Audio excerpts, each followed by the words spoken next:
people will always question your labels, like, why do you need that label? Because, and sometimes like they won't even believe it, that's another, but it's almost like, well, because this label does validate everything that I've been going through my life that made me different, that I struggle with, and I just thought that I was a faulty, normal human being. But it ends up this label, kind of explains why I struggle with this. Welcome. I'm Andy Carlson, and you're listening to the Time with Tim podcast. Each episode, we explore the impact of complex trauma through the personal journeys of our guests. Along the way, we'll connect with experts and individuals who share their unique perspectives, insights, and practical tools to help you on your healing journey. Welcome. Today I'm joined by Núria, who's from Spain. She first entered Tim Fletcher's LIFT program in 2024 and recently graduated from the Compass program.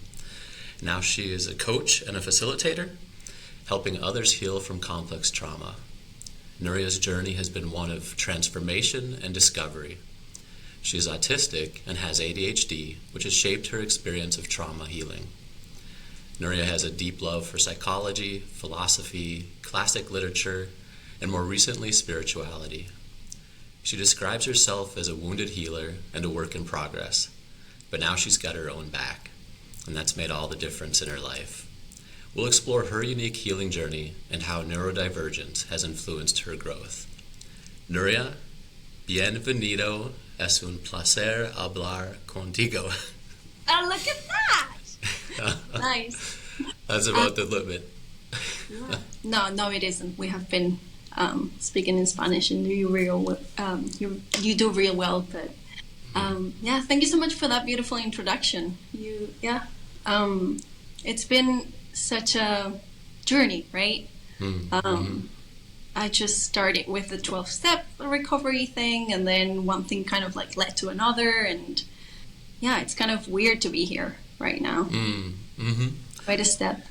Yeah. I'm excited to kind of really cover a lot of your journey today, and I thought that we could start with a couple of just some lighthearted questions, just to get the conversation going. And so, the first thing I'd like to ask is, what's one small, unexpected joy that you've experienced recently? That's a good question.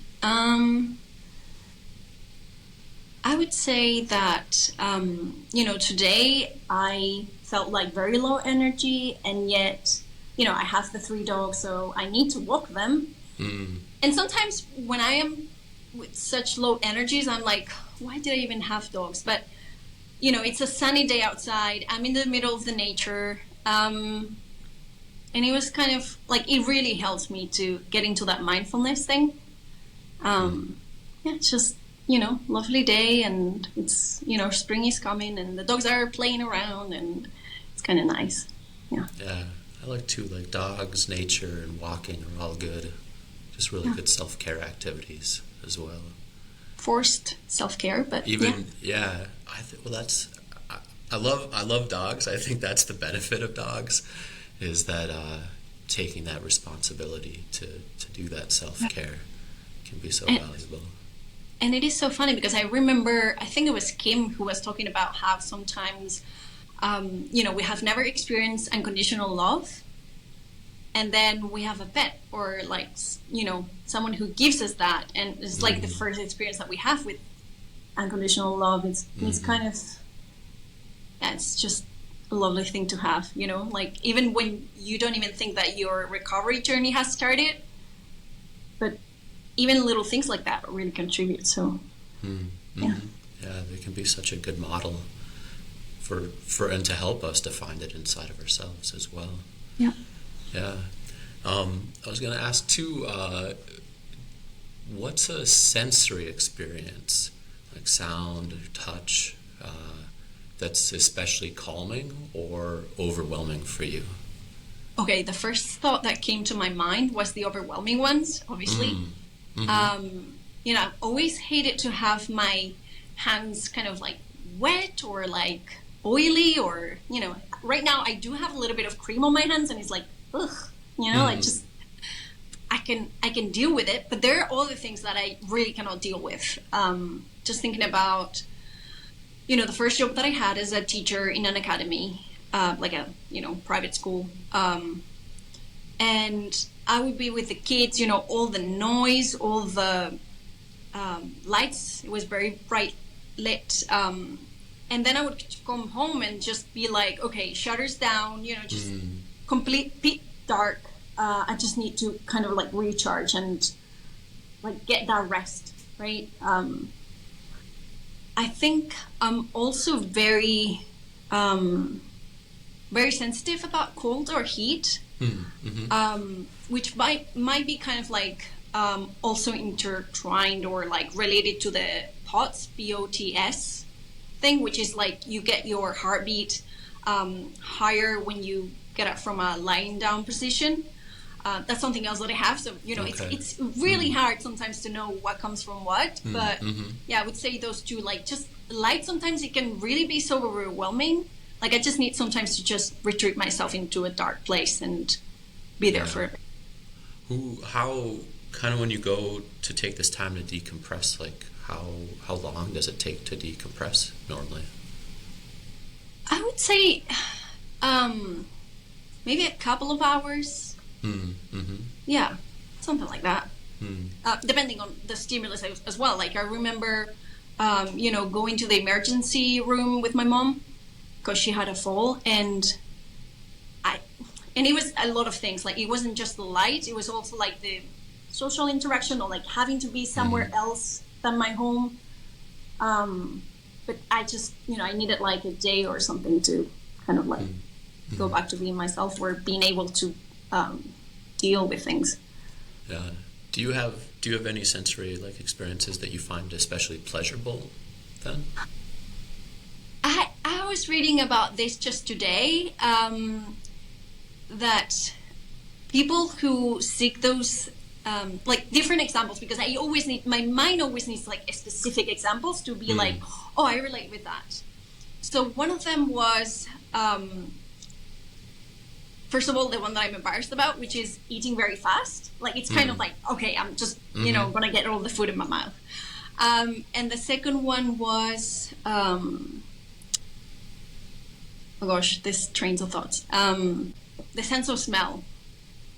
Even if it's something kind of, not disgusting, but like, I don't know, like the smell of a dog's mouth. But it's your dog's mouth, or of a person that you love, like or smelling like I remember this one time that I went to a psychologist visit with my best friend, and he has like this leather jacket, and he used to hug me and so just I find those smells like so comforting, or just the smell of someone's perfume or something, or just things like that. Yeah, so a lot of smells. That one's interesting for me because I think I go both ways on smells, and I probably find if I'm noticing something, it's often more likely that I'm like ooh rather than oh yeah, right. Yeah. And by the way, like it's so funny because again, I was reading about this today, and there can be both things that really bother you and things that you really need that stimulation. So it's kind of like contradictory, or it's kind of weird. Yeah, interesting. And so so since we're a company and a community that's focused on healing from complex trauma, we're often not afraid to dive into the deep end of vulnerability. And so one of the first questions that I'd like to ask is, what's a recent vulnerability that you've been feeling or working with like today or in the past few days? Right. And so since I'm springing this on you, I'll go first. Oh. And yeah, so I had the benefit of, I thought about this like 15 minutes ago. And right. So one of the things that I've been doing recently is I've been having little dance parties in the night, maybe like 3 or 4 nights a week for 15 or 20 minutes. And so I came from just being really disconnected from my body, like really dissociating a lot, kind of being in a freeze state all the time. And so I've tried to find ways to connect with my body. but I've also, I don't know, I've always been an overthinker and super codependent, so worried about what other people think of me. And like, I came from a very judgmental family, so I judge positive expressions that other people do. And so like dancing is one of those really positive expressions. And so that was something, there was never any dance in my home or in my life. And so it's something like a year ago, I watched a bunch of videos, like a dance therapy video, followed by a hip hop video, followed by I work with these kids, and they always do like a lot of line dances. So I tried to learn some line dances, but everything that I did was I was like following the pattern, and it's weird, like just kind of like how heavy I always feel, but also how much I judge myself still. And so as I continuing to kind of work with my body and just be in my body, and releasing judgment and releasing shame, I'm just kind of finding there's more of like a wiggliness, a lightness, but there's also there's still kind of this disconnect between there's a lot going on in my head, but yet my body has started to find a freedom to just kind of to jump and shake and move, and yet my head is still being like, you're stupid, you look dumb if you're doing this other places, but and so so I don't know, it's something like, I don't know, I think there's a lot of joy in both the movement and the expression, and that's something that I've just never been able to tap into in the past. And so there's still some of that fear and that vulnerability, but it's something I hope to keep working on. Yeah, and I think it's so liberating when you kind of like seek to consciously put yourself in those kind of situations, right? Because it's not like you're out there and, I don't know, something happens and you have to do something that you feel ashamed, but you're kind of like going towards it. And with these new tools or this new mindset, right, where you are looking for, you know that critical voice is going to come up. Yeah. And you know how to deal with it now. Like, it's not like a full, you don't believe it anymore. It's like kind of like. Yeah. There's a layer that there's like the habits and the patterns that we created with the shame and the trauma that's inside of us. And so part of it is just even kind of like trying new things and doing things in a different way to create new habits and patterns. Like my body just has never known how to move like this. And so to be able to be patient and clumsy and flopping around a little bit, feeling your body flop around a little bit in a different way, and then like, to carry on and continue with it. It's so beautiful to hear, though, and it's almost like inspiring, because I also have that disconnect with my body, and even during the program, and there's all these grounding exercises and like somatic, like just feeling your body, or body scans where you just focus like in, and I don't know, like they always felt really wrong with me. Like I just, maybe I'm not ready yet to connect with my body. Maybe there's too much stored stuff. But yeah, just trying to find that. Yeah. Oh, I was gonna, like, with that wrong, was there an awkwardness? Was there a forcedness? Was there shame? Like, what was that wrong? First of all, I can really relate with what you said about, being very much in your head. And even today, like, I everything, it's so much more interesting in my inner world than on the outside almost. And especially with the body, I think there is a resistance. They're always, I was always a clumsy one. So, just, and I don't even think that I have a beat sense, or like I don't know, just feel awkward and weird, and I do judge myself for it. I compare myself with other people who have, other way of moving, and it's like so much more natural for them. And for me, it's like, no, I prefer to stay here and not move like just, like a robot. So. Well, maybe Maybe we'll do dance parties. We can kind of get into that embodiment. So let me ask you, Núria, kind of, is there something that you've been navigating recently that's vulnerable for you? Some form of fear, pain, or shame? I'm going to tell you the last one, which is pretty, and I mean, it is embarrassing, honestly. Both because I'm judging myself and because I'm also like kind of feeling judged by the outside. And especially I feel like, once you've done all this work and, there's something in me that feels like, oh, you should know better than this. But so as you know, I moved away from Barcelona 4 months ago, something like that. And so I am in this new place, and, I had moved precisely because I was kind of like ending a pretty unhealthy relationship. That just, I knew that this person couldn't give me what I needed. But I wasn't unable to let go, which is also why I'm working the steps in the, SLA and Sex and Love Addicts. And now I came here and I had just one person that I knew. And I was like, oh, this is going to be so great because, I'm going to have that friend that, I've really struggled with friendships, especially in person because, one thing is even that, but okay. So basically I just came here and I kind of like gave in to have something more than friendship, right? It became quickly physical as well. And I was like, I think at this point I'm fine because I've worked so much and I can recognize the patterns, or I can, I have people that are keeping me accountable or that I have their support. So I'm not going to become so dependent on one person, because before that it used to be, I just know the one and he's going to meet all my needs and it's going to be, it's just going to save me from everything like depression. I'm not going to, and I really feel like that when I'm with someone, like just somehow it's a quick fix, right? Like just, I stop being fearful. They kind of like take me out.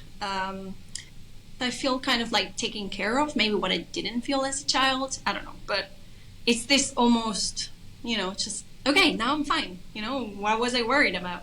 And so came here, this thing happened. I've been talking to my coach about it. I've been, so I've been forced to talk about it and like see this thing, and I still lie to myself about it. I was like, no, but this person, they're interested in me as a person and I'm interested in them as a person because the friendship is the first thing. And we're really honest with each other. And he was being really honest. Like, he was saying, I don't want a relationship. And I was taking like, oh, you're just traumatized. You know what I mean? Like, I know you don't mean it. You want a relationship with me. And also like, at first it was almost like, yeah, I don't think I'm ready either. So, I was kind of okay with it. And then obviously like the more time that you see that person, the more you feel for them. And so there were a few things that I knew that we were incompatible. So I had already brought up these little things, and also like the fact that he would never ask me any personal questions, kind of like just, he was very much into the monologue, and that might be unfair because it's not 100% true, but 90% monologue, and then interested in little areas. So I knew it wasn't the right person, and yet I just kept not going back, but just until a point that I was just complaining so much about, I want a partner and I want someone who can commit and who can be affectionate and who can, like now bringing up my needs for the first time, by the way. So I want to say that that's like a step forward, like in the right direction. But yeah, it was just really tough to get to that point where it's like, yeah, he's not the right person, might also not be the right moment for me to be with anybody. So that was the, vulnerable situation. like trusting your own needs and your gut at some point. Like you mentioned like that there's this kind of like big lie. You're aware of this lie. Like, Yeah. what do you know? Kind of like what underpins, what underlies that lie for you?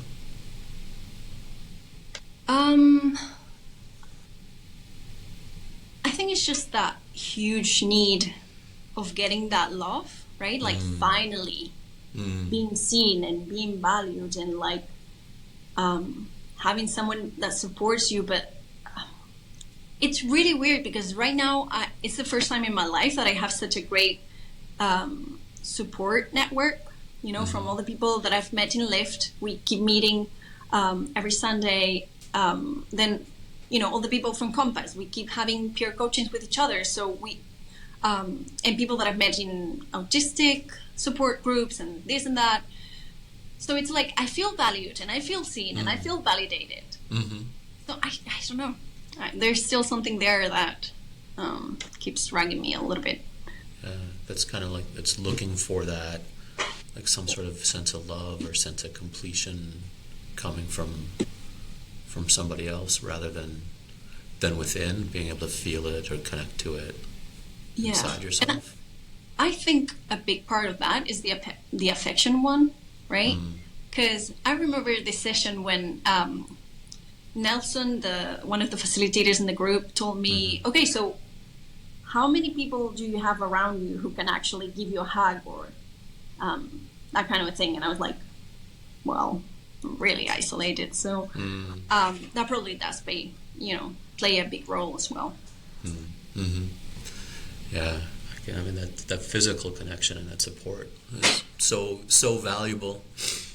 Yeah. Well, thanks for sharing that story with us. I want to ask you too, kind of before we go further into the history, and I want to ask you about your headspace over maybe the last 2 weeks before, and kind of you shared with me a lot about preparing for this conversation today. And I know we had a hiccup a week ago, which is on my end, but kind of what was coming up for you, what was going on for you as you were thinking about this conversation that we're having today? Well, I think one of the issues that I think I told you about was that, first of all, I'm not used to talking about myself. That was one of the things that were most useful about the LIFT program, because I had to talk every single day for about, 8 to 10 minutes about myself. So it's something that makes me, just I'm not 100% yet comfortable with it. I feel like, why would they even, be interested in knowing my own, my experience? Like, I still have that thing. And then I just felt like there's a part of wanting to help other people, right? And I'm like, oh my gosh, like all the traumatized people that know Tim Fletcher and that are watching the videos, and like how many of them might be neurodivergent, either, ADHD, autism, whatever, gifted, whatever it is. And like, just, wanting to prepare very well so that by just speaking about my experience, or, even not even about my experience, just preparing like a TED talk about all the things, all the traits, and so they could see themselves and be like, that's another part of the puzzle, right? Like just, that, and the other part that I almost forgot, is the thing about my ability to express things and get thoughts in order. Like that's something I really struggle with. I try to keep ideas in my head, but it's almost like juggling, right? Like there are too many balls. And sometimes they just all fall to the floor because I, had one of my moments. So it's almost like scary to look so, like I feel embarrassed when that happens, even if it's just like in a conversation with someone, and then obviously if it happens like in a recorded format, that's even, you know, more uncomfortable. So yeah, how do you manage embarrassment these days? Well, I've been going back and forth. I try to just frame it in a different way, which is I want to grow. Like I've done so many things that I just felt dead scared of doing. Like even LIFT was, you know, just such a challenge. And opening up for peer coaching with other coaches, or being recorded and then having my supervisor watch and you know, kind of evaluate those videos. Like I just and I could see all the things that I've done wrong, and you know, just sneak peek on those little things, and I'll do that constantly. That's another, you know, that part of the critical voice that I know that it's there, but sometimes it isn't. So it's almost like, oh, okay, I think it went away. But then and so every time that it comes up, it's almost like, I'm still here, you know, like just yeah. And you are finding places where it's silent or silent, quieter, it sounds like. I am really learning so much acceptance, and just being like, I think Tim Fletcher talks about this, like just meeting people where they are, and I'm trying to meet myself where I am, which is not easy because my expectations are, you know, crazy. But I torture myself with that, and I don't want that. Like right now, it's almost like, what is the most important thing that I have? Just my peace. Like that's what I want. And then obviously I want to stretch as much as I can, but very gradually and very with kindness, with compassion, with, you know, kind of like from a place of, you don't have to do it. If you want to do it, that's great. But you're okay as you are. Yeah. You know, in the conversations that you and I have had together, kind of I've really appreciated getting to know you more and getting to hear your story. There's a part of me that, you know, there's that recognizing that the common humanity that we all have, and so as you've just kind of like naturally spoke about yourself and what you've gone through, it's interesting how much like I've seen in my own self. And there's a part of me like I'm really scared of some of the things that I've learned about myself from our own conversations. But it's also like it's so helpful too, because like that auditory processing thing, like not being able to kind of really distinguish voices in a crowded room. I never knew that was a thing. I never knew that was, you know. It has a Wikipedia page. I don't remember the name of it right now, but there's like just some sense of like always having been frustrated to be the only person who couldn't understand other people or understand what was going on, and then to now have just this sense that there's this like, I struggle to hear multiple sounds at once. I struggle to distinguish voices when there's multiple sounds at once. And so I think, you know, I haven't like thought too much about it, but kind of in my own journey, I think that's something where after a lifetime of frustration and anger and kind of beating myself up for being different from others, it's an area where I can now shine that light of, you know, begin to shine that light of acceptance, and just really just be able to say, and be okay. And it's really funny because people will always question your labels, like, why do you need that label? You know, like, because, and sometimes like they won't even believe it, you know, that's another, but it's almost like, well, because this label does validate everything that I've been going through my life that made me different, that I struggle with, and I just thought that I was a faulty, normal human being. But it ends up this label, you know, kind of explains why I struggle with this. And that's what I'm hearing you say, right? Yeah, there's like, it's like, it's that what you're saying, kind of like it's less about the label, but that ability to validate yourself, like, you know, to just be able to say, this is true about me. And so even though it's not true about any of the friends I've known or that we've ever spoken about. It's always been something that's like kind of a secret, difficult truth about me, and then to be able to validate that and kind of see that I reflect differently than other people. And another benefit of that, I feel, is that once you put a name on it, you can also find other people that struggle with the same thing, and at least it makes you feel less lonely, or kind of like, yeah. I don't know. Mm-hmm. Yeah, I can see that. Yeah, and so I think to me that's like one of what I appreciate about you, just sharing who you are and what you've discovered about yourself and what you've grown, and just to be able to kind of see how it glances off of me and in my own journey. I do want to ask you kind of one more thing that's kind of related to this. So something else that you'd mentioned was this naivety, and so kind of with sharing and opening up and trusting. And I was wondering if you would be willing to just kind of talk about that for a moment.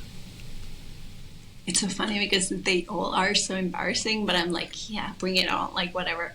I really feel like it's so strange because, I have head knowledge, I can recognize patterns, like I'm not stupid, okay? Mm-hmm.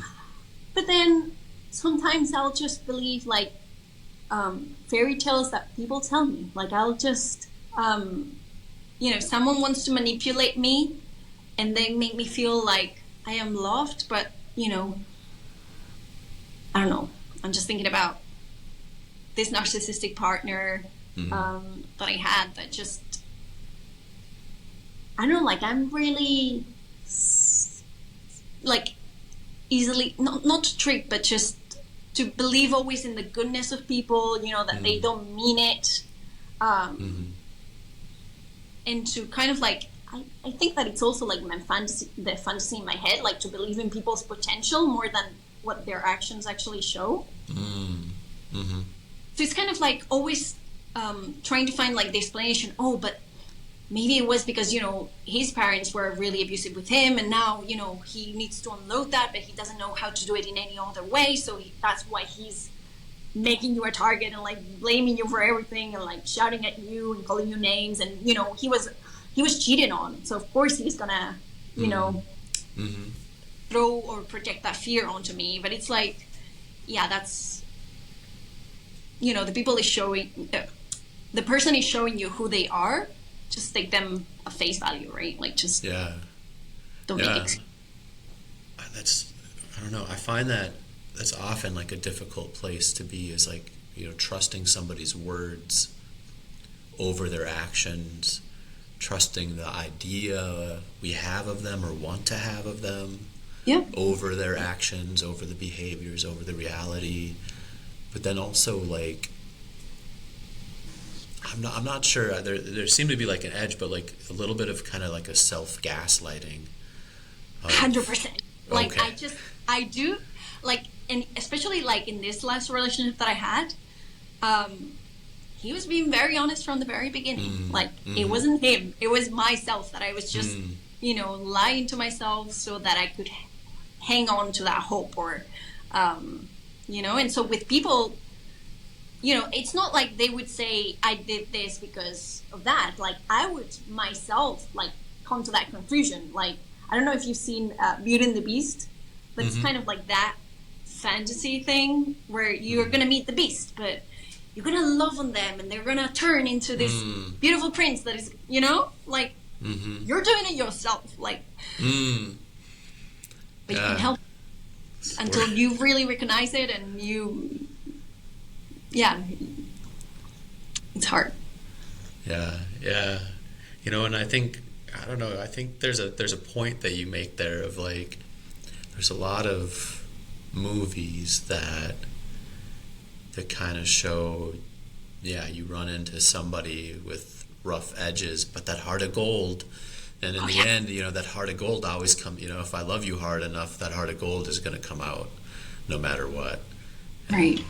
And so there's kind of this false, I don't know, as we work with people in complex trauma, like the number of people that I've been working with who are ending relationships or just ended a relationship or in a relationship where they're difficult and unhealthy and their partner is difficult and unhealthy.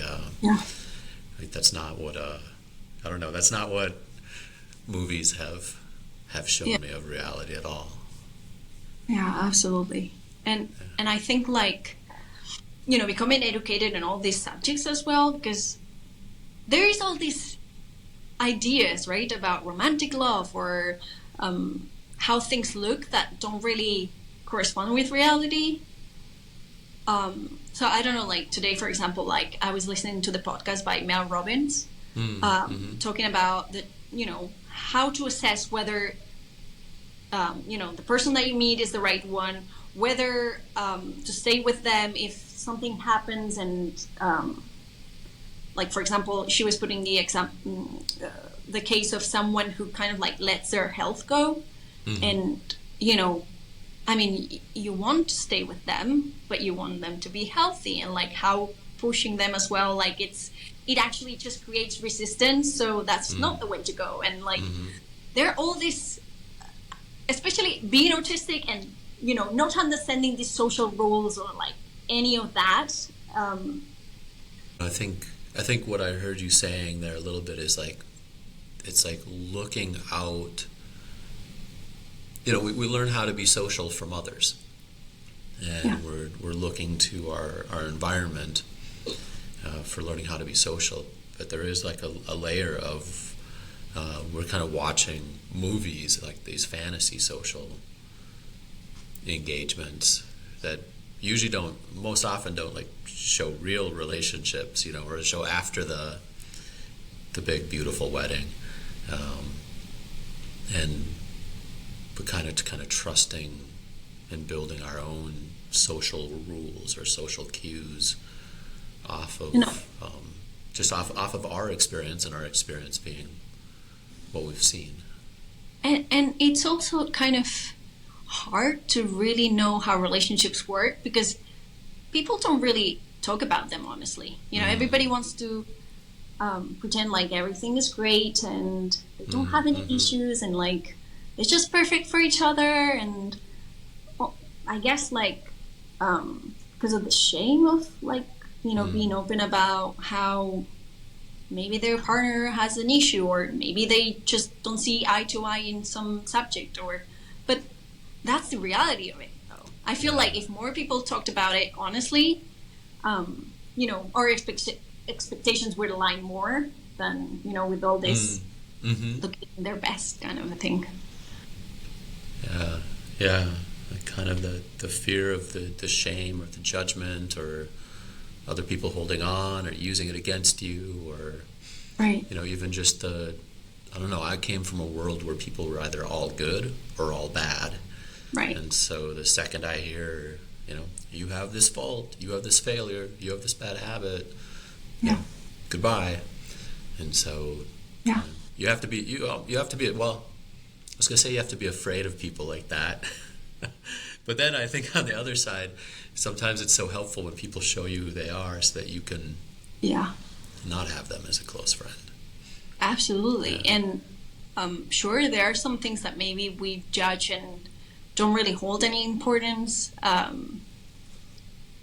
then there are some others that, especially basic goodness and like respecting other people and things like that, like you just need to really be looking out for these things, because if not, like, I don't know, I feel like you can end up attaching to people who are you know, who can really create some real damage to you. And you know, I'm just thinking about obviously my own experience, but also like people from LIFT, and how sometimes they will find themselves in these relationships that after they break up, like it still takes kind of like years to kind of recover from that gaslighting, or so it's like an important thing to know how to recognize, you know, this person is healthy, or, you know, I prefer to, you know, keep them away from me. So healthy people recognizing healthy people and healthy relationships is so valuable. Right. Yeah. Let me shift direction just a little bit here. I want to, you just mentioned LIFT, and so would you be willing to kind of take us back to where you were before you entered the program, and kind of what was going on in your life at the time? Right. Well, just very briefly, I'd been kind of like in and out of 12 steps. I think I started in 12 steps like about 5 years ago, but as I said, like I had a sponsor during the COVID lockdown, and we were talking every single day, and we were working through the first 30 questions of SLA. And so we had like a close relationship, and then I like responded to a message from an ex, and the lines that we had drawn for sobriety were kind of like loose. So I took it one way, she took it another. Then because I was scared of losing her, then I was like, no, let's take your way, but then she decided to terminate the relationship. So and that had happened before that. I had another sponsor that it didn't work out, and so honestly, after this experience, I was kind of like, you know what? Like, I just don't even want to interact with anybody. Like, I'm kind of like going to close myself up. Just gonna do my best, and like, I just cannot stand any more rejection or abandonment, or because it really did take a huge toll in me. So, but then, situation got pretty bad, to the point where I was like, you know what, like, I'm just gonna show up for meetings and like try to work the steps and things like that. And my sponsor just appear, and she's this lovely lady from Chicago. She's a therapist. She's a Christian, and I had suffered from spiritual abuse as well, I feel, as a kid. So I didn't I wasn't even looking to believe in anything. I really felt like that higher power thing was really stupid. And that I was above that because I was intellectual and, better than them. So I read the AA book, and especially the We Agnostics chapter really got to me, because it was really like, it required so little, right? Like, it was just telling you to keep like a little, open mind, like just the slightest bit that maybe there was something more. And especially seeing my sponsor being so loving and gentle and like consistent and, in a human way. I was like, okay, she seems very peaceful. She seems very centered. She's dealing with things as well. So it's not like, her life is perfect, but she's pretty much like, every time that she gets a hit or something, like, she's calm still. So that really helped me enough to kind of like, start my Christian journey, and then to believe that I could actually reach out to Tim Fletcher, which, I had seen his videos for years. I had tried to contact him or like subscribe to a newsletter or something like 2 years before. And so there was, it was something that I knew that I wanted to do. I just didn't have like the guts, or like I didn't believe in myself. I felt like I was just a burden. So why would I even reach out? And like, so, but thanks to my sponsor and her encouragement and her, showing up consistently and loving on me and all that, even though I, slipped like a million times, I was like, okay, maybe I do believe in humanity again. I just reached out and I started the program, and I think it's the biggest thing that it's happened apart from my sponsor, because like, especially in 12 steps, it's kind of like there are people who coming in and out, and like, it really depends on who is running the meeting. Like, it's very unsafe. For me, it was really triggering sometimes, except for a couple of meetings that I really knew kind of who was leading them, and I found myself comfortable there. But other than that, it was kind of like a minefield. And that, uncertainty kind of like just, it made it hard. And so what I appreciated about LIFT is that it's a very safe environment. I had the luck of having the most wonderful peers during the class. And I don't know, like I just felt like I could be me, even if I was like the most messy, again, like I couldn't even make a sentence, like just, I was in such a dysregulated state. Just couldn't think straight or explain things. Like it's, it was going all over. And I remember like facilitators kind of being like, oh my gosh, like how, what do I reflect back on you, right? But they kept showing up and like trying, right, to help me and everything. And, it, again, like even for me, more importantly than the facilitators, was the people that I met there, because they weren't getting paid, and still they really supported me, and they really accepted me as I was, where I was, and I was like, okay, yeah, there is good people in this world, right? Like, just it's not only my sponsor, and it's not only there were so many great things coming from that. Yeah, what I love about what you're sharing, is that kind of when you can really find that safe place and to be safe. And then there's like leadership and guidance, but so many of us come in and we've both had problems and caused problems, I guess, but yet so we're all people who in our relationships have kind of maybe created chaos, and yet when we have that really supreme element of safety, but also that gentleness and some guidance, right. We can really touch into that authenticity and the vulnerability and explore ourselves. And I also really love that that you had that sponsor. Just kind of having that support can be so valuable. I was wondering, so a lot of 12-step programs, they work at the level of addiction, and from my experience, many of them aren't familiar with complex trauma. That essentially every addiction exists underneath this umbrella of complex trauma. And so when did you first learn about complex trauma? Like what was it that clicked for you?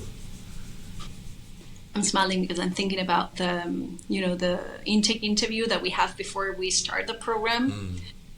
Nicole asked me the same question, and I just came up with this very long answer about how, at the worst of my life, the very, rock bottom, I had this partner that had left me, which was the first time in my life that happened. And so I just felt, my heart just smashed in little pieces. And to be honest, like I was just really suicidal, like kind of like having a plan and everything. And so I just started to Google my symptoms, right? Like just, I don't even know what I wrote, but somehow I got the article by Pete Walker, Abandonment Depression.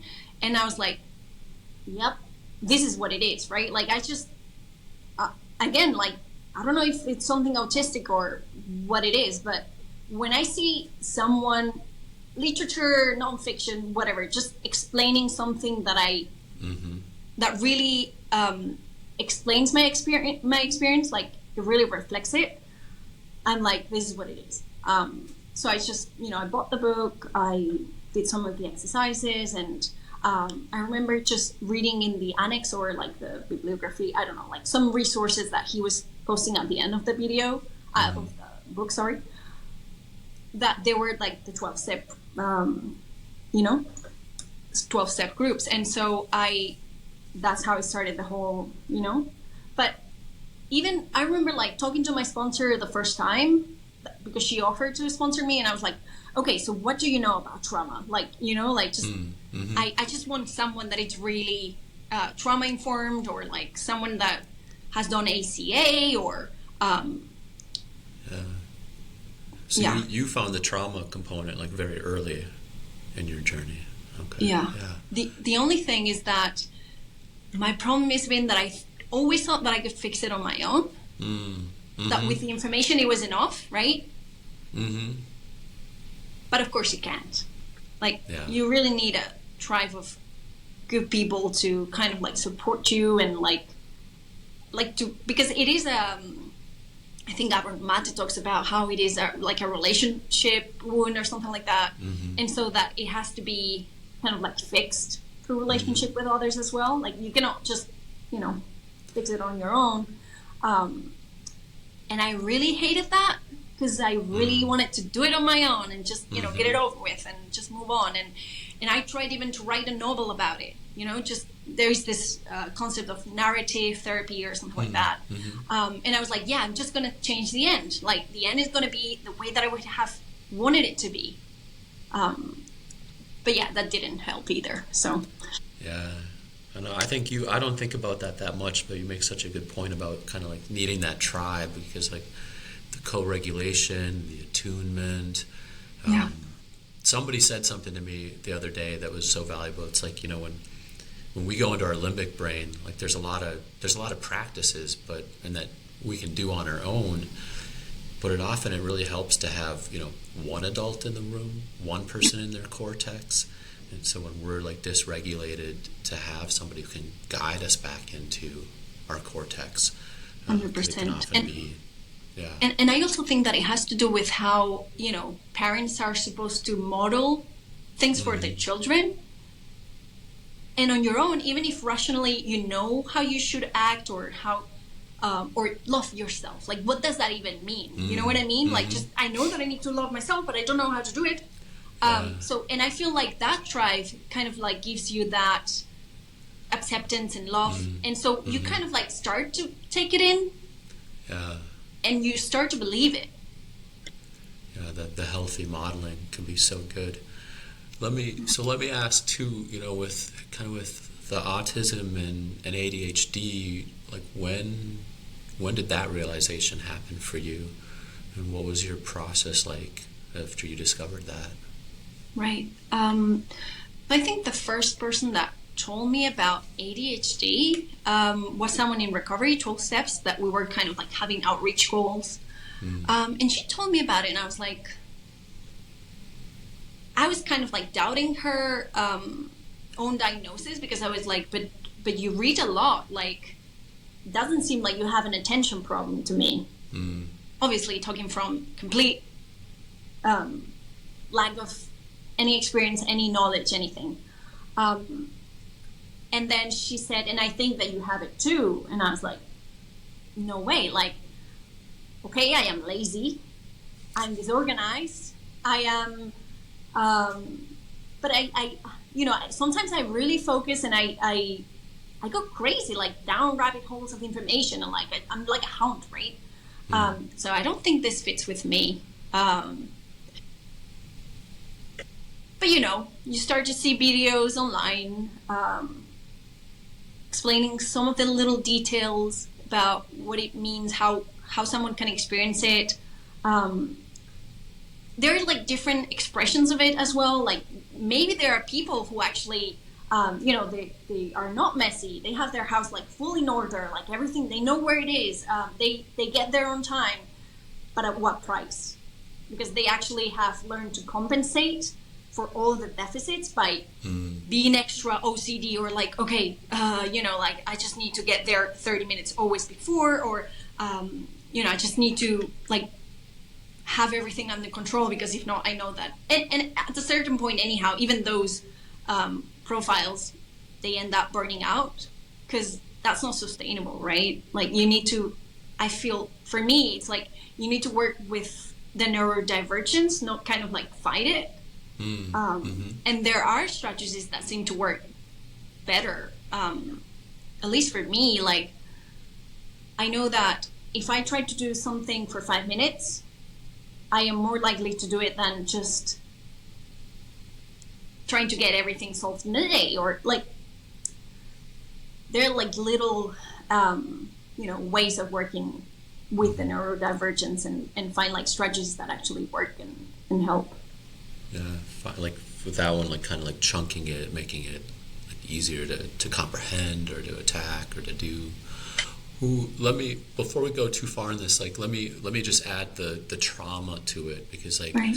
so how does learning kind of about neurodivergence change the way you understand your experiences with trauma? And because like I know some of the signs and symptoms Right. can be similar, can be the same. Like how do you tease that out? How does that show up for you?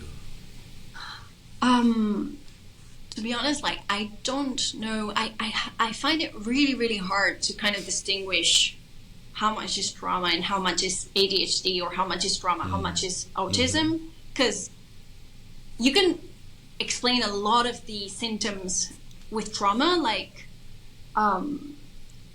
maybe even the most distinguished traits, like social interaction. Well, maybe you just have social phobia, or maybe you just the trauma makes you tense up in relationships and like in social interactions, and you don't know what to say because you're so nervous about it, like so hypervigilant. Or even about special interests, right? Which is another cornerstone about what autism is. Like you have some things that you just go deep into. Like, I don't know, for me it's been writing. I all my life, the best coping mechanism that I had was literature, because I felt kind of like understood, and like, I don't know, and kind of like the world around me kind of disappeared, right? So, and then, from the trauma lens, that could be seen as, yeah, of course, you're trying to deal with the environment and you just try to get your attention somewhere else because you cannot handle everything that is going on. Or let's say that, another one of my big interests is trauma and neurodivergence. So, yeah, of course you're going to be obsessed about trauma because you have trauma, so you're trying to resolve it. So it's just really hard to tell which one comes from where.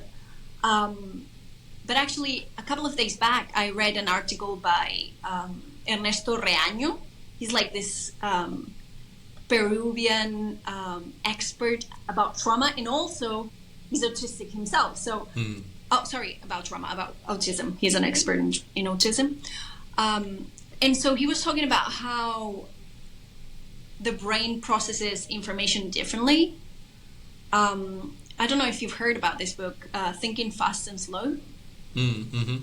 Right. So basically, he kind of like made the point that autistic people kind of like go with more the slow route, right? Like I think it was like induction, where you just kind of like see a lot of examples and then you kind of like find like a theory or like a rule among them.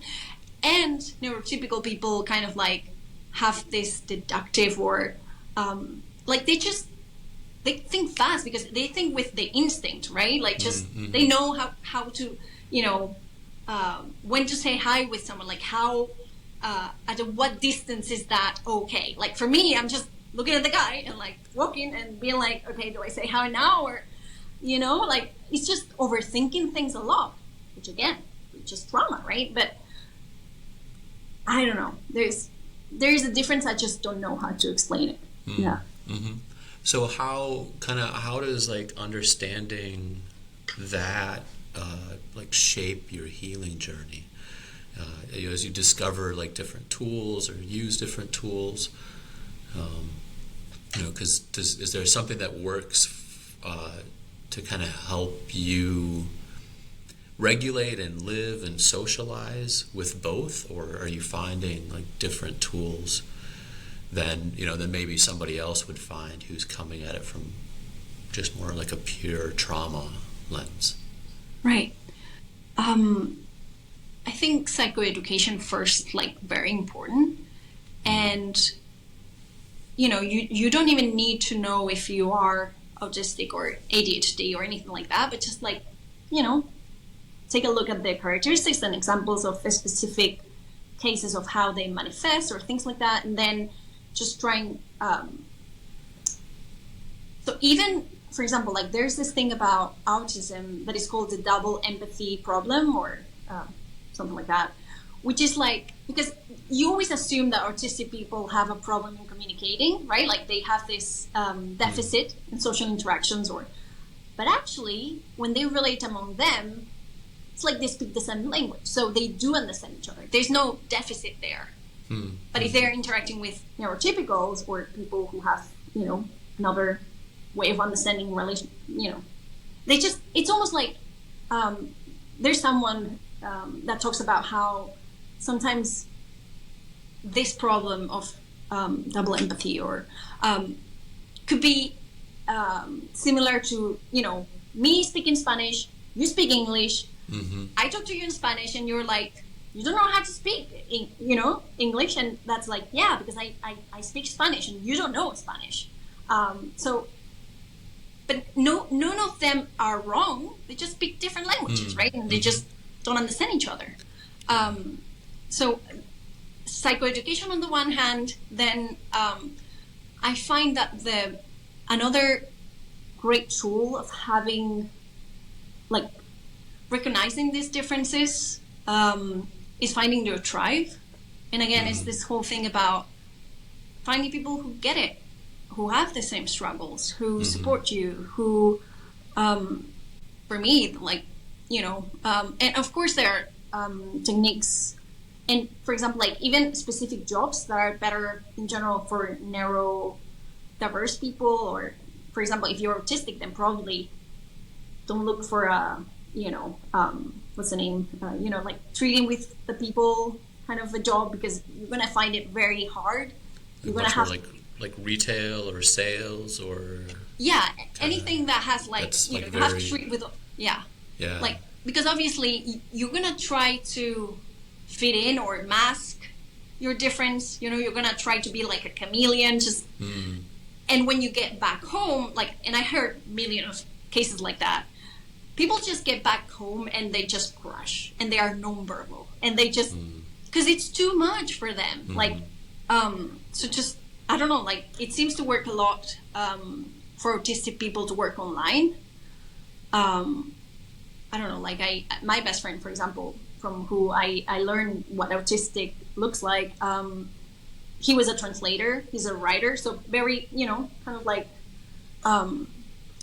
things that you do on your own. Things like that. Could you explain a little bit, like you mentioned the masking, and so that's something that I'm not very familiar with. It's a newer term for me. Like what is masking, and maybe like how does it show up for you? That's a very good question.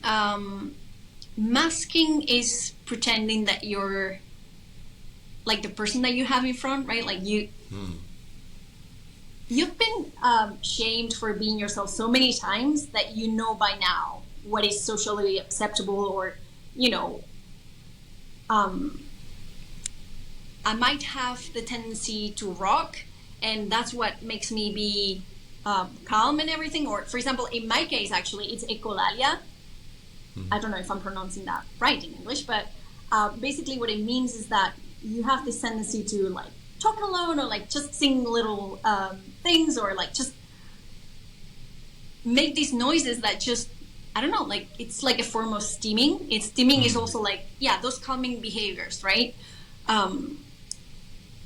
It's masking is just, that trying to adapt yourself to the, so that you're not judged, or is that something that like you're consciously doing, or that you've done it enough that it's kind of like subconscious? Like, is that like a part you mentioned kind of when you're working with others, that often there's this exhaustion afterwards? Is that one of the, it sounds to me like kind of just kind of like almost like holding yourself back in a way, right, would be really tiring doing that right all the time. I think for me, for example, when I'm facilitating a class, I know that there are certain behaviors about me that people can kind of misunderstand. I don't know if you noticed already, but when I'm talking, many times I will just look somewhere else, right? Or I'll just need to write everything down so that I can ask them a question afterwards and remember the question. And it could be, they could be reading like, I'm not paying attention, or, anything like that. So there is a conscious effort sometimes to, look at you in the eye, but then I can't concentrate. So I'll have to, look somewhere else. And so it's a lot of back and forth where you're trying to, of course, fit in, because I'm not codependent. So, but then at the same time, I need to do these things, because otherwise it makes everything harder for me. So yeah, I don't know. It goes, back and forth between conscious and unconscious, right? Mm-hmm. There's so many things I want to ask you just off of that. So that fitting in, I think you mentioned a little bit before, but the shaming, and so yeah. I don't know, I think that's one of the things that happens a lot in schools and even in our families, is when somebody's acting in a different way, you kind of shame them to fit in. Yeah. And by the way, it's so funny that people will say, "Oh, are you autistic?" I don't understand. And then you generally look back, and the people in your class knew that you were different. They could smell it. And that's why maybe they bullied you, or they rejected you. Lucky for me, I had two friends that we were kind of like a group between us. So, and we were kind of weird in different ways. So we kind of stuck together, and during elementary school, that was my whole kind of social landscape, there was the group of girls, but they were, the cool girls. So they had a jerky or herky. And between us, it was just three of us, so I didn't suffer too much bullying while I was in elementary school. But then in high school, that was a, different thing. I sure did a lot of masking. I would just dumb myself down, pretend that I don't understand anything, and that I, just to fit in, and not be attacked. That only lasted so long, though. And, I had some bullying as well, so. Yeah. So when you use the word weird here, I just want to, so for me, that was always a really shameful weird. For you, was weird just I'm different, I'm unique, but I'm still special? Or is it kind of was there a feeling of shame associated with being different, or having kind of different traits from other people? Oof, it's been quite a journey there as well. I did used to feel like I was different in a very pejorative or bad way. Especially in my family, because I was kind of the black sheep, and I don't know, I was very stubborn, and I wasn't an easy child, right? And so, and especially with my mom, she was a single parent, probably autistic, and definitely ADHD. And so, she had enough on her plate, so basically she saw me as evil or something, but I would just be difficult because, just to ruin her life or something. And so that was really hard. And I think there was a point in my life, in general, it's always been negative. But then I think I was I think it was in 4th of high school. So I was 16. And there was this paper that we had to write about, I don't know, about something environmental or something. And because I've read a lot, I could write really well, right? So he had a chat with me afterwards, and he said, "I think you might be gifted." And that was the first time that I heard that, and I was like, okay. It didn't quite fit in with me. I never had great, grades or anything. And then there was someone else that said it, like a good friend of mine who was gifted, and said, I think you're gifted as well. Right? That's how generally these labels will be spread around, right? Like you just hang out with people who are similar to you in some way. And I was like, that makes so much sense. Like, that's why I'm different, right? Like, that's the whole, and it's a great label because I'm better than. So that's the way that I thought about it then, right? And so I was like, actually, yeah, like that's a much better paradigm than I'm just faulty or unlovable or just, you know, there's something wrong with me, basically. Yeah. Maybe there is something very good with me, you know, and that's why people reject me. But there was more than that. And so right now, it's such a hard question to answer, right? Because there is things that I really like about myself and that I wouldn't change.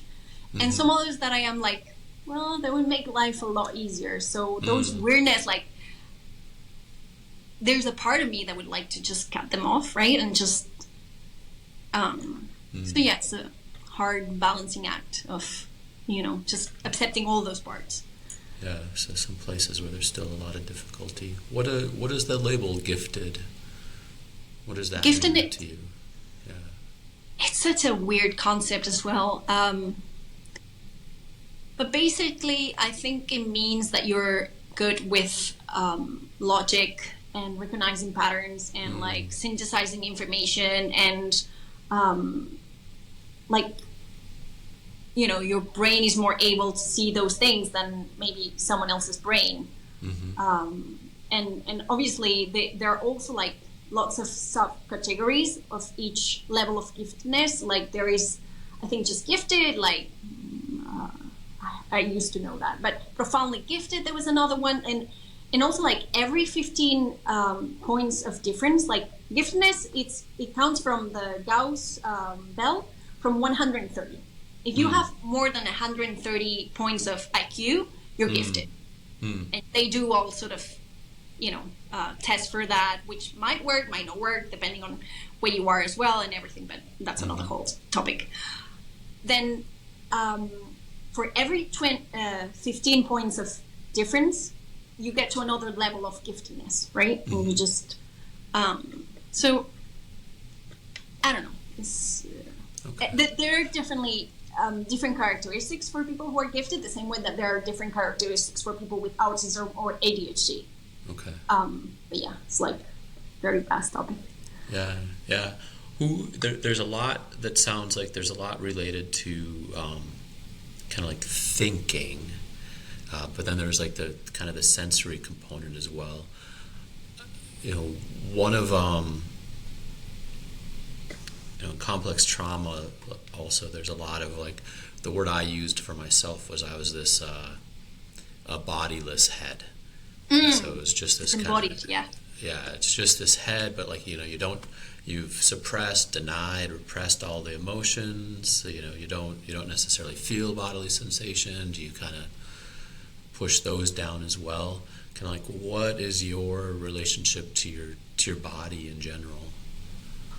First of all, I just want to say that I feel safe in my head. Like there are so many ideas, and you know, in my head there is some sort of organization or like safety. It's just what comes easily, right? Like that's the default rationalizing, or you know, like I just understand a lot, and feeling wise, it's very, you know, like you do need to connect with the body and the body sensations, and but sometimes I also find it easier to just assess what I'm feeling by what I would like to do.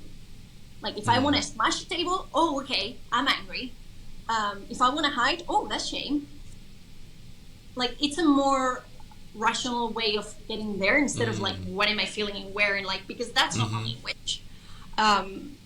So, and I do think that there is some resistance to connect with my body, because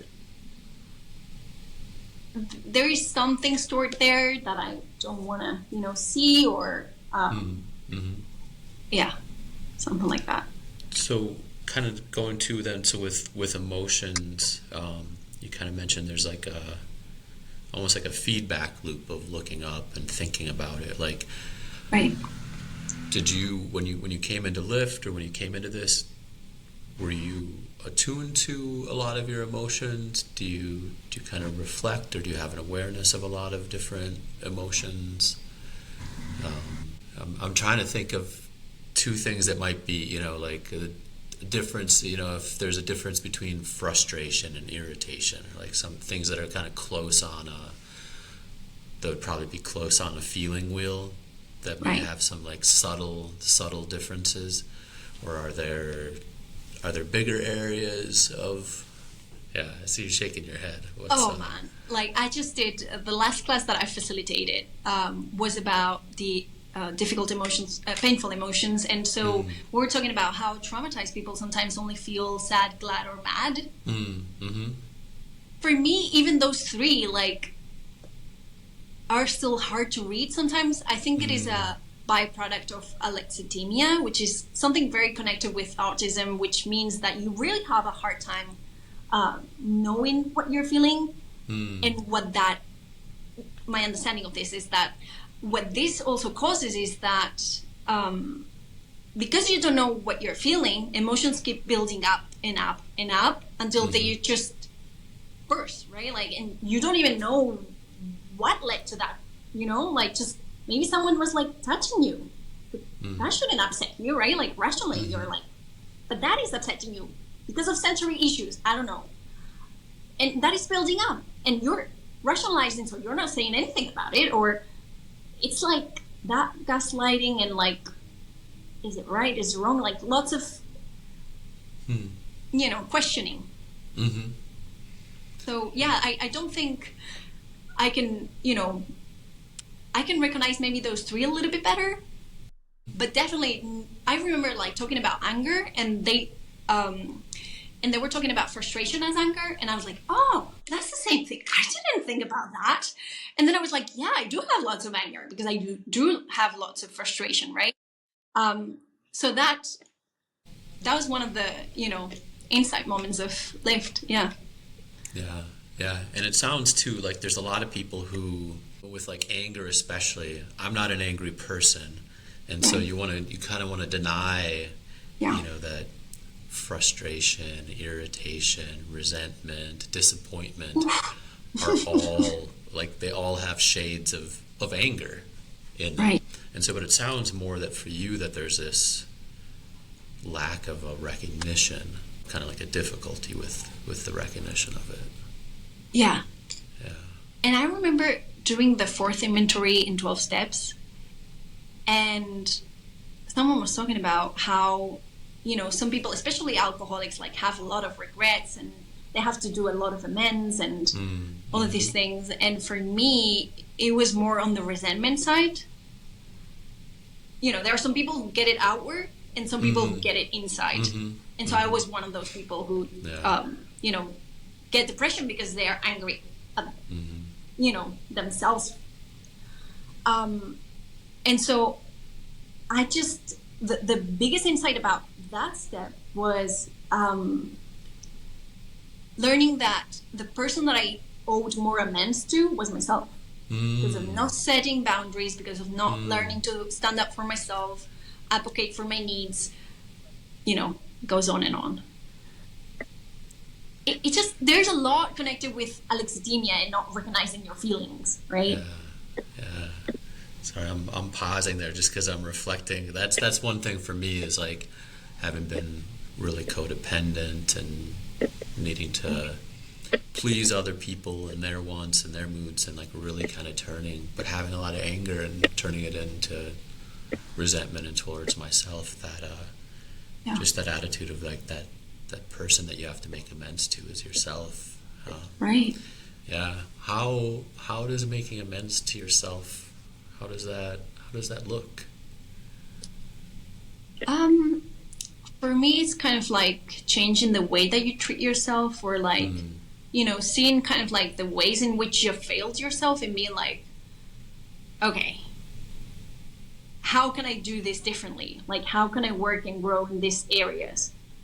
And in this sense, like, I'm happy with myself, because even though I definitely don't get it like 100% right, any of the time, but I do see where I'm heading, what's the ideal for me, and I'm working towards it. Like, and slowly, even if it's like 3 steps forward and 2 backwards and then 2 backwards again and then 4, and it is kind of like going towards that place,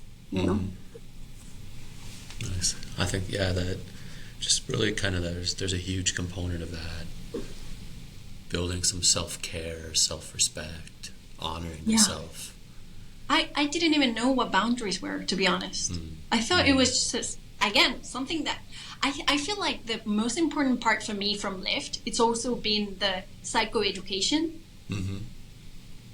Because there were so many things that I didn't know. I didn't know that boundaries wasn't just saying I have this need, but saying I have this need, and if you don't care about it, then probably I need to, go away, or I do something about it. I just don't say, Angie, I need you to hug me, and you don't do it, and so I stay there. Like, no, like, I do something about it. Like, I care about myself.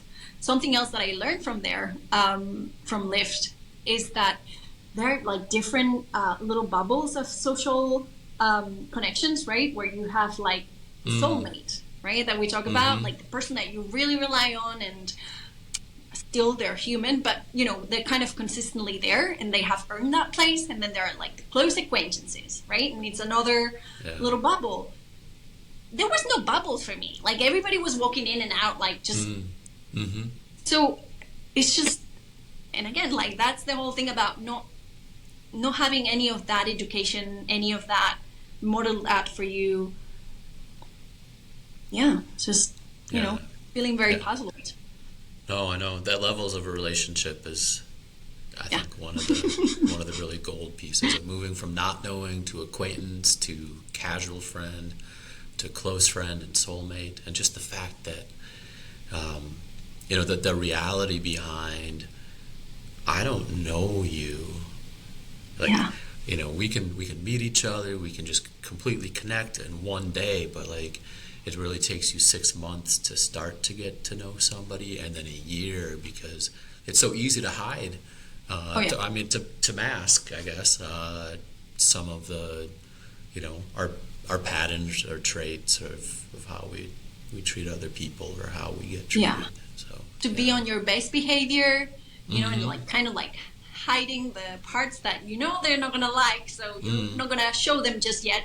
Maybe when they're kind of like hooked onto you, you're like, surprise, but not just yet. But it's true that, and rationally, like, I feel that I should know that it takes time to get to know someone. But again, because of the naivete or the impulsivity of just I want to get close to someone, so it might as well be you.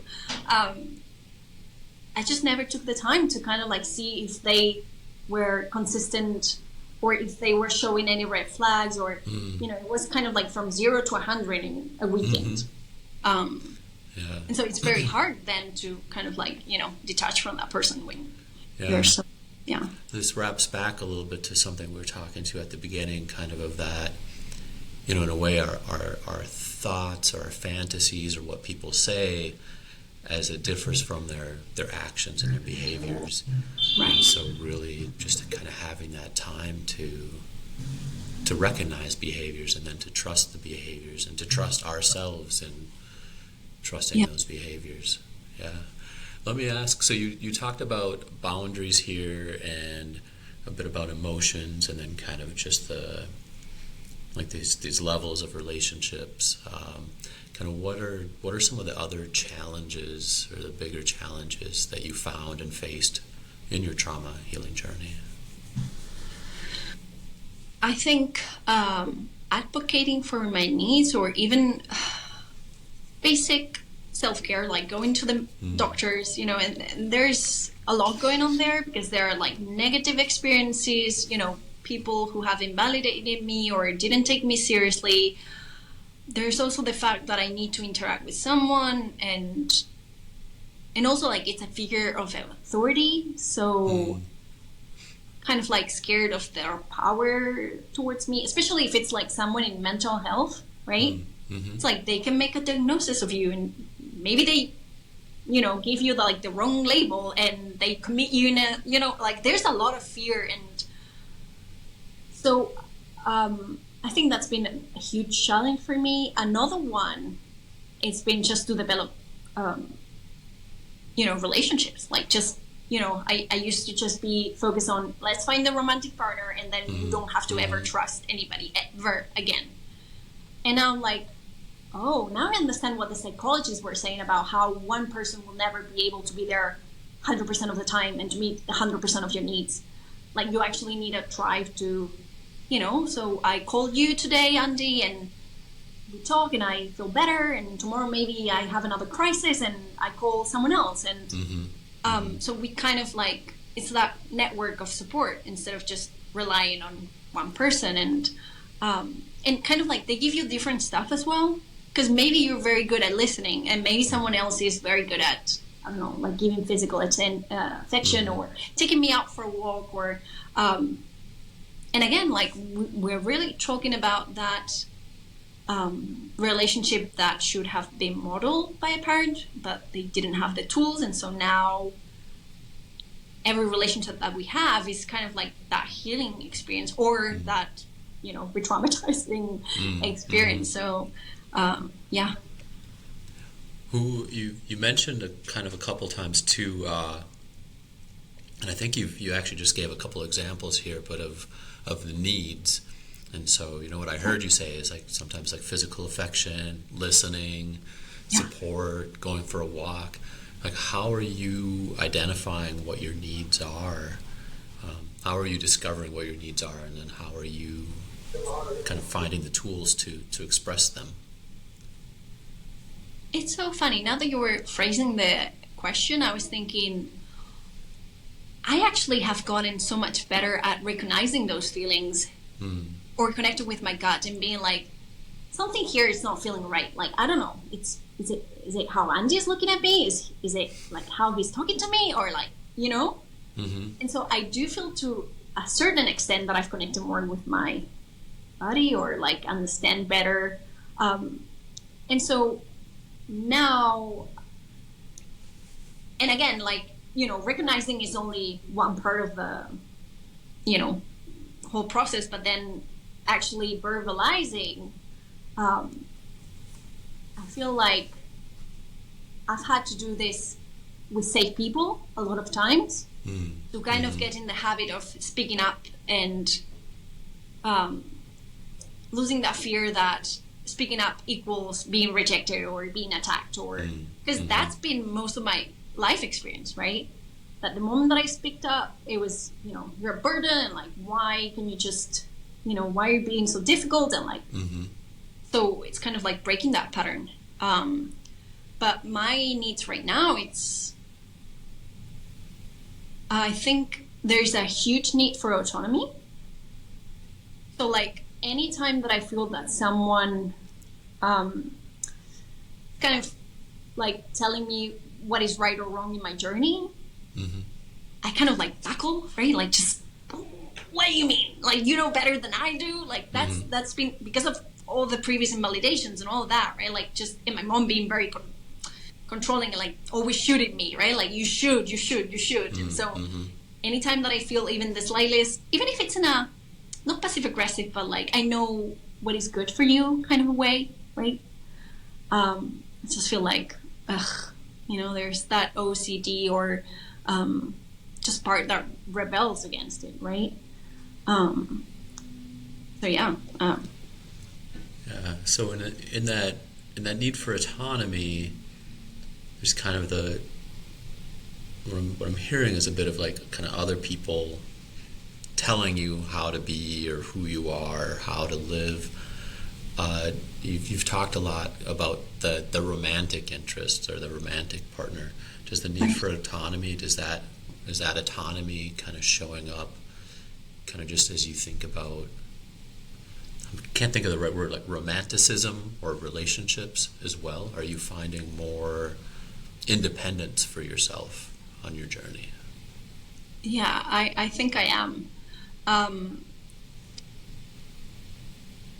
It's kind of funny because I always had that little part, right? Like even when I was very enmeshed with a partner, but I don't know, I had some interest that I wanted to explore. Like I remember when I was working with The Artist's Way, the book by Julia Cameron, and I was like writing every single day, and I couldn't be more frustrated than that person kind of interrupting me in the middle of doing that, right? Or just like taking my time to do whatever. Like I've always kind of like needed a little bit of space, like to breathe or to feel like I am myself and I'm not like completely lost.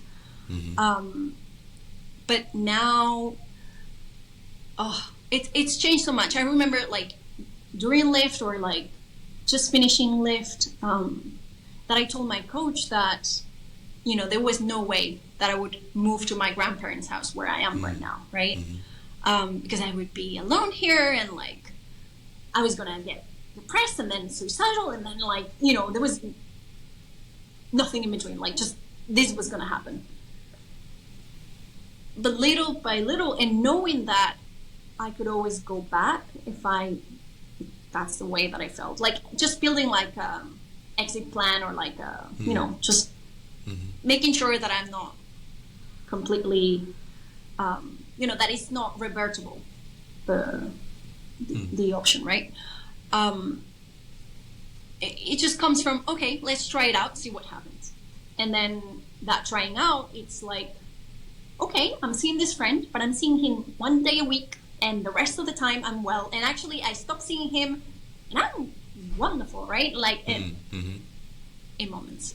But that's the thing that I have now the confidence, the self-love, I don't know how to call it, but to actually explore these things and be more willing to just be willing to face triggers. Before I had that network of support, it was just like avoidance. Like I just don't want to deal with anything because anything can be too much and like I don't know what to do with it. So it's better to avoid. And now it's, as we were talking at the beginning, right? Like just walking towards that trigger and being like, if I can deal with it, well, I'll retreat, right? But for now, I feel like I am like independently or autonomously going towards it. Like it's not like I'm being attacked, it's like I'm going there.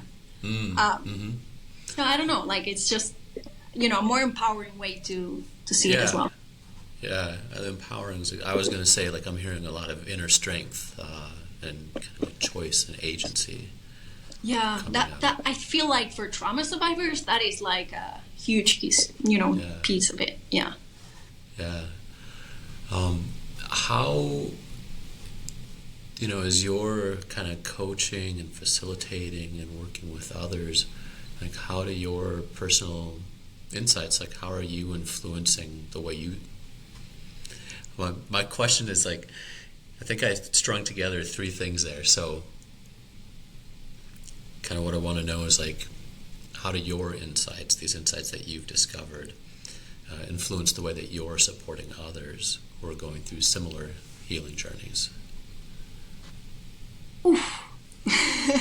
That's a tough one. Honestly, I am so, because I feel like I've been invalidated so many times, I'm very open to kind of like communication about whether I trigger the other person as well, right? Like I just want to, because it will happen, like we just keep triggering each other. And I feel like the biggest difference is that now, since we are in a safe environment, we can actually go ahead and say something and like have a different, have the situation play out in a different way than it usually does. Even before, probably it was like, oh, you did this to me, and the other person, oh no, I did not, like it's all your fault, whatever.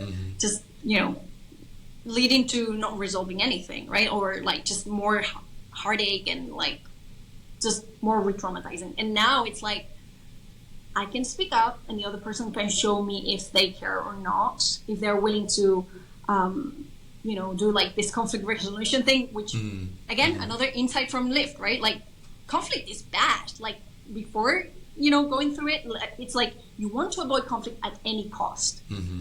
And now it's like conflict actually shows you, whether this relationship is worthwhile for you or not, because it's a way of approaching a conflict from the other, the person that you have there, that you're in a relationship with, is, I don't want to hear it. Then why should I even have a relationship with you to start with, right? And so now it's like, okay, I hear you, what you're saying. I see how me telling you this thing, you might have feel invalidated or whatever. And yeah, I want to work on, obviously, like if I'm coaching you, like I don't want you to, feel that I'm judging you or that I am trying to lead you like towards a certain point or whatever. Like it's up to you, like it's your life. So obviously, like I'm just here to help you, understand better things and like offer the tools that I have. But it is, it's just easier when you do speak the same language, I feel, like again, with the neurodiverse thing and everything, like I just feel that I click better with certain people.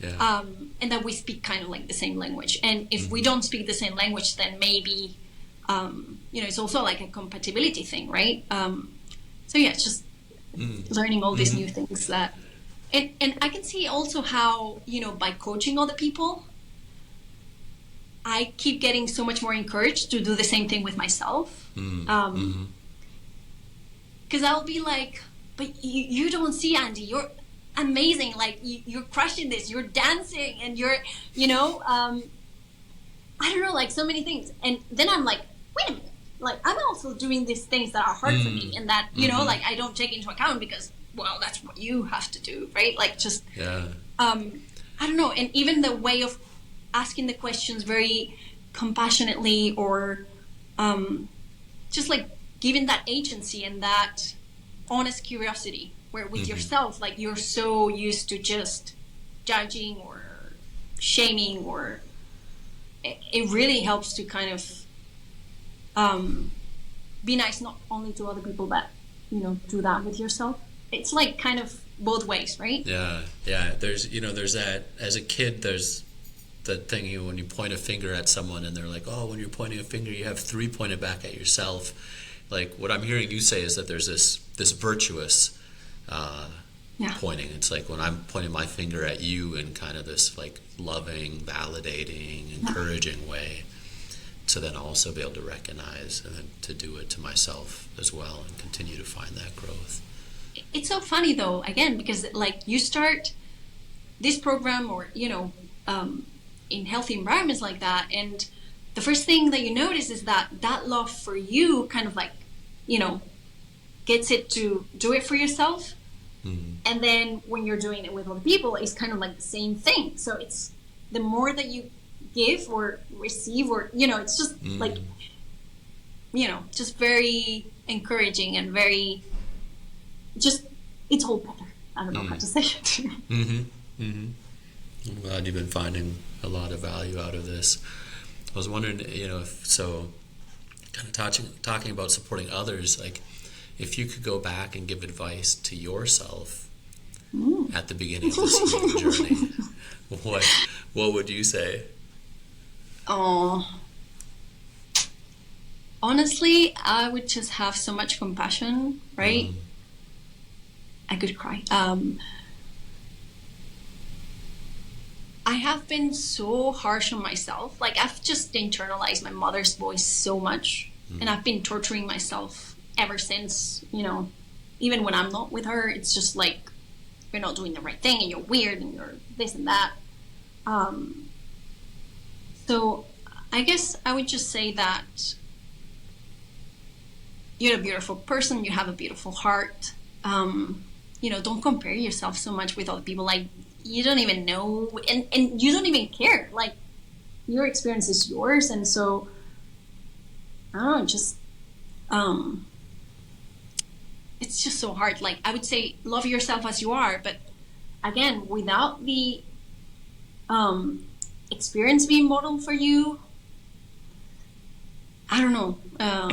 I find it really difficult. But and again, like, would I say to reach out for other people? Probably not either, because like that behavior of isolating had a very good protective reason. So I don't know, I guess like I would just let it unfold the way that it has, because I don't know how it could have worked any other more perfect way, honestly.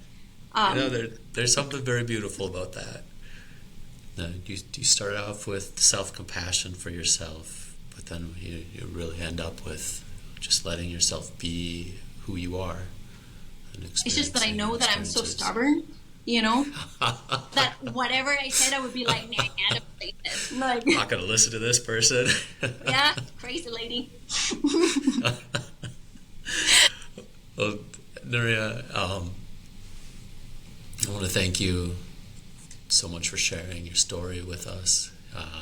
It's been really incredible to hear about your journey, to learn a little bit more about you and your life. Kind of like the masking, like what's beneath the mask a little bit, and just how autism and ADHD has influenced your path. I think this has been really valuable, and so for anybody who's listening, if Núria's story resonated with you or you have thoughts to share, we'd love to hear from you. And thanks for spending this time with us. Until next time, take care. Thank you. Thank you for joining us on the Time with Tim podcast. If you'd like to share your own experiences or have questions, feel free to email us at podcasts@timfletcher.ca. Want to learn more about complex trauma? Subscribe to Tim Fletcher's YouTube channel for past lectures and his Friday night Tim Talks. You can also connect with us on Instagram, Facebook, LinkedIn, and TikTok. Looking for more support? We offer programs and courses to help with healing complex trauma and recovering from addictions. Visit timfletcher.ca to learn more or send us an inquiry. We're here to support you. Until we meet again, take care, and thank you for letting us be a part of your healing journey.